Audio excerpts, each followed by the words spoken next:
Bienvenue dans la deuxième saison du podcast des coureurs motivés. Venez booster votre motivation et partager votre bonne humeur chaque dimanche avec Julien, un passionné diplômé de préparation mentale et des experts qui pratiquent ce sport au quotidien. Restez connectés afin d'en apprendre davantage sur la motivation, la positivité et l'entraînement en course à pied pour vous améliorer positivement sur le long terme. Salut, c'est Julien et c'est vraiment un grand plaisir de vous retrouver dans ce 20e épisode du podcast des coureurs motivés. Alors aujourd'hui, j'aimerais aborder avec vous le sujet du pourquoi, de pourquoi court-on notamment. Parce qu'en fait, j'ai observé, au vu des questions que j'ai reçues dernièrement par plusieurs d'entre vous, que certains justement d'entre vous n'arrivaient pas à trouver la motivation donc pour aller courir, ou alors qu'ils rencontraient des difficultés pour tenir sur la durée. Et c'est notamment les phrases que je vais vous citer qui m'ont fait dire qu'il fallait que j'aborde ce sujet avec vous. Et vous me direz d'ailleurs si ces phrases, elles vous parlent et si vous vous reconnaissez au travers de celles-ci. Alors il y a par exemple, je cite, « Il faut que je m'y remette », sous-entendu au sport et à la course à pied, ou alors, autre phrase, « Pas le choix ». Et en fait, ces phrases-là, elles m'ont interpellé car j'ai senti que derrière, il y avait des sentiments, je dirais, de souffrance ou d'obligation. Alors, rassurez-vous, il y a justement des solutions pour y remédier et je vais vous donner des pistes de réflexion dans cet épisode aujourd'hui pour pallier à ces problèmes.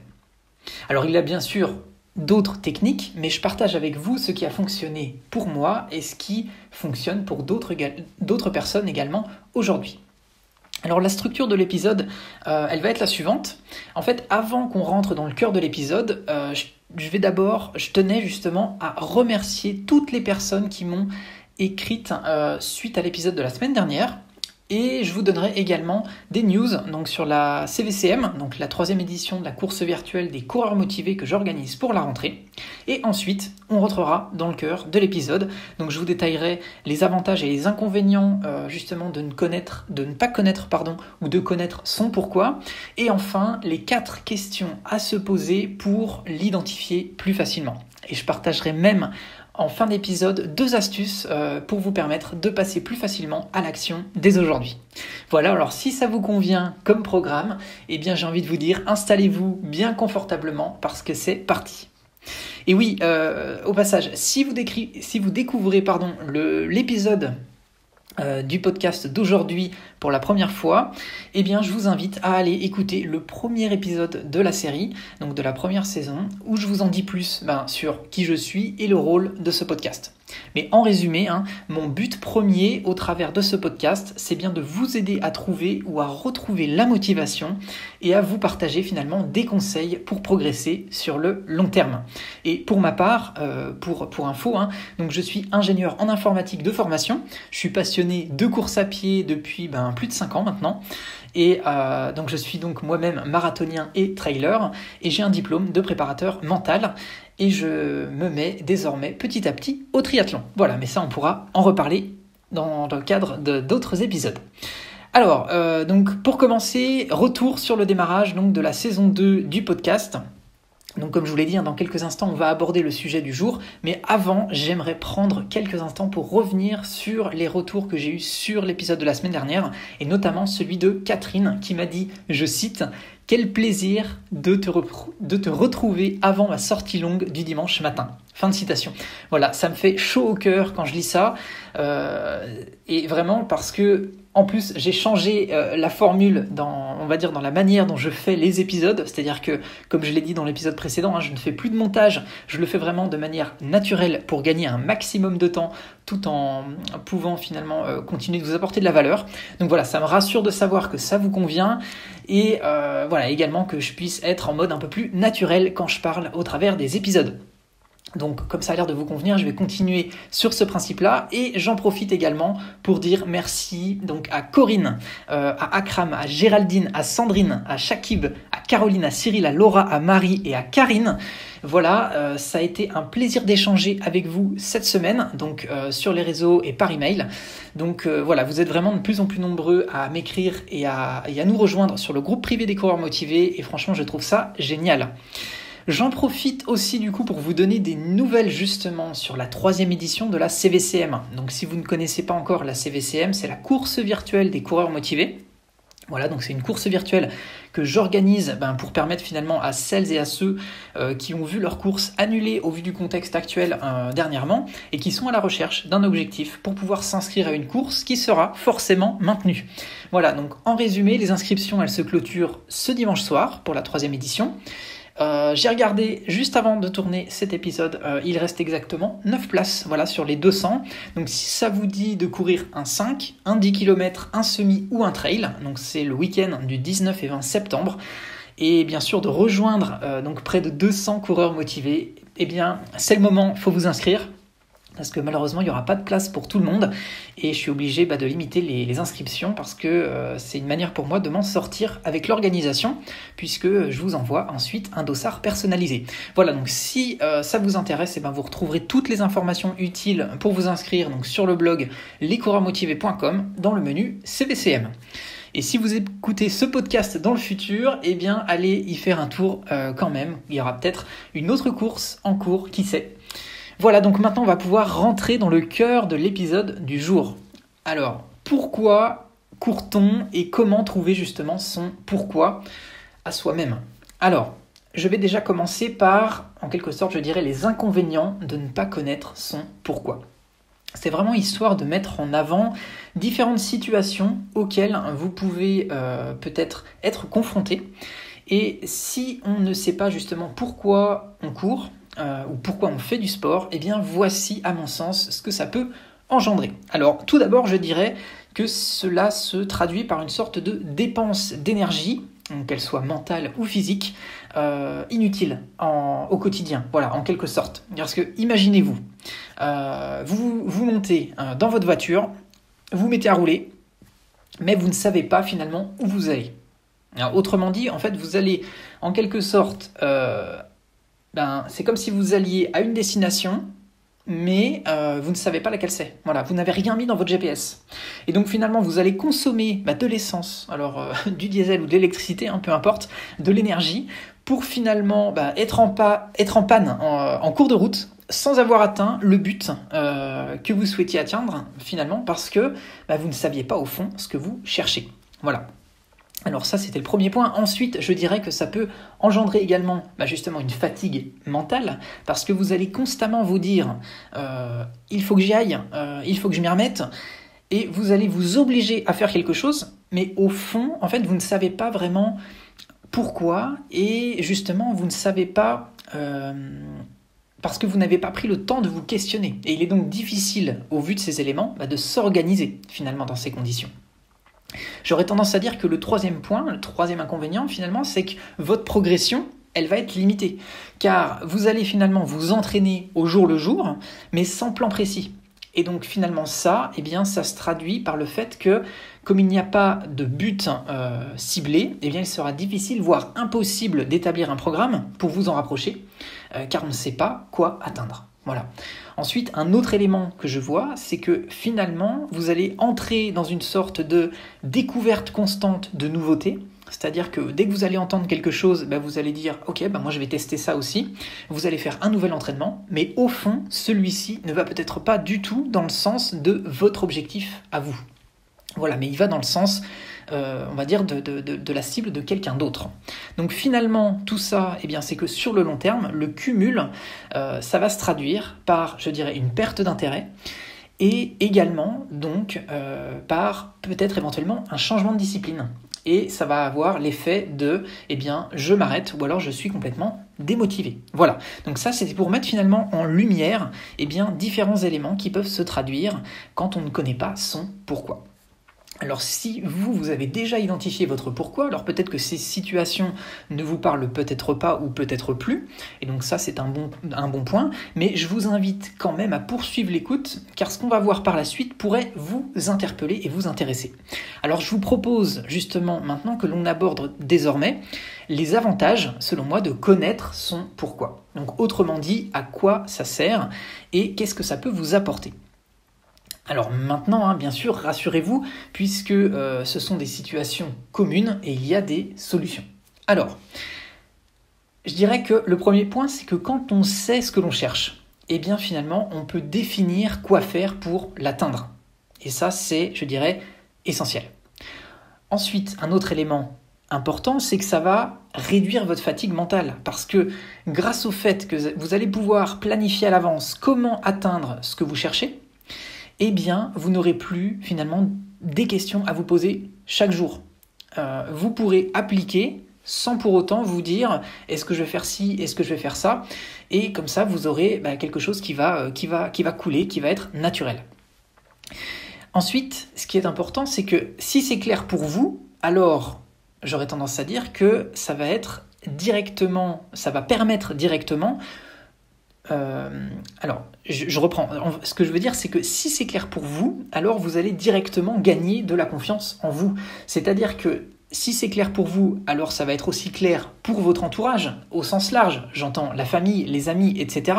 Ce qui veut donc dire que vous allez avoir le soutien de votre entourage sur ce qui compte vraiment pour vous. Et ça va vous permettre de gagner confiance en vous pour aller dans le sens de ce qui vous intéresse. Également, autre point, c'est que votre progression, en fait, elle sera mesurable, car vous allez plus facilement savoir au fil des semaines et au fil des mois si vous vous rapprochez ou non de votre cible, ou alors si vous vous en éloignez. On se rappelle, si on se replace dans la position du GPS, si vous n'avez pas mis de destination, alors comment savoir si vous vous éloignez ou est-ce que vous vous rapprochez de votre destination ? Et ensuite, à mon sens, de connaître son pourquoi, c'est un facteur clé qui favorise la motivation sur le long terme. Car quand vous vous levez le matin, vous savez au fond de vous pourquoi et vous savez ce que ça va vous apporter de faire l'entraînement du jour, finalement, vous allez voir que vous faites ça le matin, que vous fassiez ça le matin, le midi ou le soir, vis-à-vis de votre pourquoi qui est plus global, finalement, ce sera beaucoup plus facile de passer à l'action. Voilà, donc ça c'était finalement, si on résume, selon moi, les différents avantages de connaître son pourquoi. Alors maintenant, vous allez me dire, ok Julien, mais finalement, j'ai réfléchi et comment je fais pour déterminer mon pourquoi ? Est-ce qu'il y a une méthode ? Est-ce qu'il y a quelque chose que je peux faire ? Alors oui, de mon côté, ce que j'ai fait, c'est que j'ai identifié plusieurs questions que je m'étais moi-même posées et je vais vous les traduire ici. Je vais vous les lister pour que vous puissiez plus facilement identifier votre pourquoi. Alors, n'hésitez pas justement à mettre des pauses au fur et à mesure de l'écoute de cet épisode, au fur et à mesure que j'aborde les questions. Comme ça vous permettra d'y répondre et de bien prendre le temps justement de voir ce qu'il y a derrière tout ça. Alors, l'objectif ici, c'est que je vous aide justement à trouver pourquoi vous courez, pourquoi vous faites du sport, mais vous verrez que l'on peut extrapoler ces questions à d'autres domaines. Alors, la première question que je vous recommande de vous poser, c'est: qu'est-ce qui vous a procuré le plus de plaisir jusqu'à maintenant ? Voilà, posez-vous cette question. Ça peut être, par exemple, est-ce que c'est courir des petites distances rapidement ? Est-ce que c'est courir des longues distances ? Etc. Voilà, je ne veux pas vous influencer, mais c'est pour vous donner un petit peu de ce qu'il peut y avoir derrière. Ensuite, deuxième question. Qu'est-ce qui vous a procuré le plus d'émotions ? Voilà, est-ce que c'est une course en particulier ? Est-ce que c'est un entraînement précis ? Est-ce que c'est un partage avec d'autres ? Voilà. Pareil, je ne veux pas vous influencer. Ensuite, troisième question. Qu'est-ce qui vous donnerait envie de vous lever le matin ? C'est pas facile cette question, hein. Quatrième question. Alors, celle-ci, je l'adore parce qu'elle sort justement du cadre et à mon sens, elle ouvre un peu des portes. Alors, si vous aviez désormais tout le temps que vous vouliez devant vous, que feriez-vous en priorité ? Voilà, donc ça, ce sont les 4 questions à vous poser selon moi pour vous mettre sur la piste de votre pourquoi. Et ce que je vous recommande, c'est mettez tout ça par écrit et pas seulement dans votre tête. C'est important d'écrire pour extérioriser, voilà, pour vraiment mettre à plat tout ce qui justement passe dans votre tête pour y répondre concrètement et d'en avoir une trace à l'avenir pour vous y référer. Alors, comment je peux également vous aider à répondre avec, en quelque sorte, sincérité à ces questions si vous trouvez ça difficile comme exercice, parce qu'effectivement, c'est pas un exercice facile. Alors, la première astuce que je peux vous donner, c'est prenez du recul par rapport à ce que l'on fait tous les jours. Et surtout, prendre du recul et du temps pour soi, c'est clair que c'est pas facile, parce qu'on a tous des plannings qui sont bien chargés avec le rythme du quotidien, entre le côté pro, le côté perso, etc. Mais en tout cas, une technique qui fonctionne très bien pour moi, et qui fonctionne d'ailleurs pour plein de monde, c'est la suivante, c'est la méditation. En fait, ça permet en quelque sorte de prendre du temps pour, sortir la tête du guidon du quotidien et être davantage à l'écoute de ces sensations, pour savoir ce qui compte vraiment pour vous. Et ce qui est top en fait, c'est que la méditation, c'est faisable à tout âge. Et ça prend seulement quelques minutes par jour. Voilà. Ça fait personnellement plusieurs années maintenant que je pratique la méditation. Et aujourd'hui, par exemple, j'ai regardé, ça fait 43 jours de suite que je médite entre 10 et 20 minutes chaque jour. Voilà, chaque matin. Alors pour ça, je vous recommande l'application Headspace et également l'application Petit Bambou. Voilà, les deux sont très bien à mon sens. Donc voilà, ça c'est la première technique que je vous recommande pour faire des exercices pour prendre du temps pour vous et pour finalement vous aider à répondre avec sincérité à ce qu'il y a au fond de vous par rapport aux questions qu'on a vues avant. La deuxième astuce que je peux vous proposer, qui est assez déroutante mais qui fonctionne aussi bien, c'est de vous mettre finalement devant un miroir pendant quelques minutes et de vous poser cette série de 4 questions qu'on a vues ensemble. En fait, vous verrez que être finalement en face de vous-même, ça vous obligera à prendre du temps pour vous et surtout à être encore plus sincère, encore plus vrai dans vos réponses. Alors bien sûr, quelque chose d'important, c'est que, à mon sens, on a chacun des raisons différentes qui nous amènent à courir ou à faire du sport. Et ce qui compte, c'est que vous trouviez la vôtre. En fait, il faut donc, en quelque sorte, veiller à s'inspirer des autres, mais surtout, il ne faut pas prendre par défaut l'objectif de quelqu'un d'autre. Il ne faut pas prendre le pourquoi de quelqu'un d'autre. En fait, il faut bien prendre le temps de se poser et de se demander avec sincérité pourquoi, mais à soi-même. Voilà. Et volontairement, je ne partage pas avec vous mon pourquoi dans cet épisode, car je ne veux pas vous influencer. Et surtout, c'est pas l'objectif pour moi de vous dire pourquoi est-ce que je fais du sport ou pourquoi je fais tout ça. Moi, je pense que si vous me suivez depuis un petit moment, vous avez des grandes pistes de ce qu'il y a derrière mon pourquoi. Mais ce que je veux avant tout, c'est que finalement, vous puissiez à votre niveau, trouver cette démarche, parce qu'elle est finalement très, très personnelle. Voilà. Mais bien sûr, je suis prêt à échanger avec vous sur le sujet si vous le souhaitez.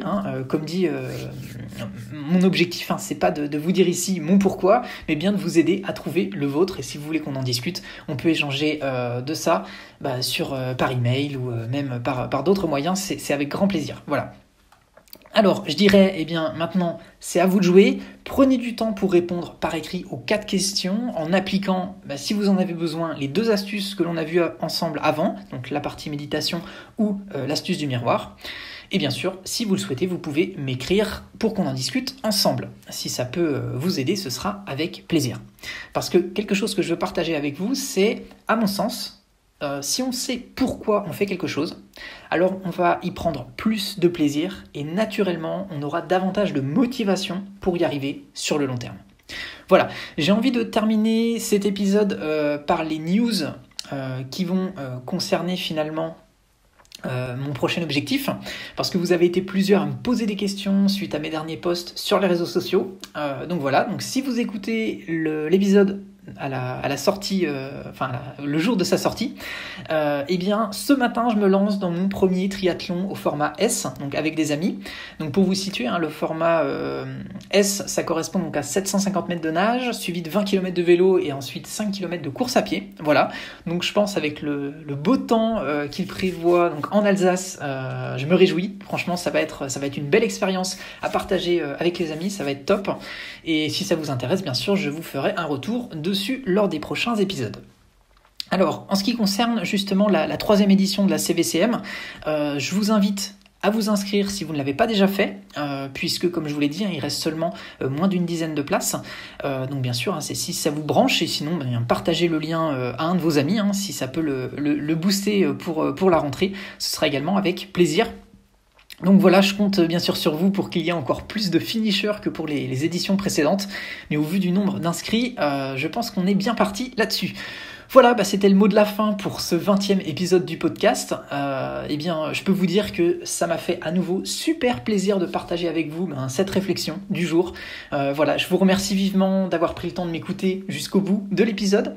Je vous dis à dimanche prochain, les coureurs et les coureuses motivés. Bien sûr, on reste en contact sur les réseaux sociaux et j'espère vous retrouver nombreux et nombreuses à la prochaine édition de la CVCM du 19 et 20 septembre. Et surtout, rappelez-vous, un pas après l'autre, positif et motivé, on avance ensemble vers votre objectif.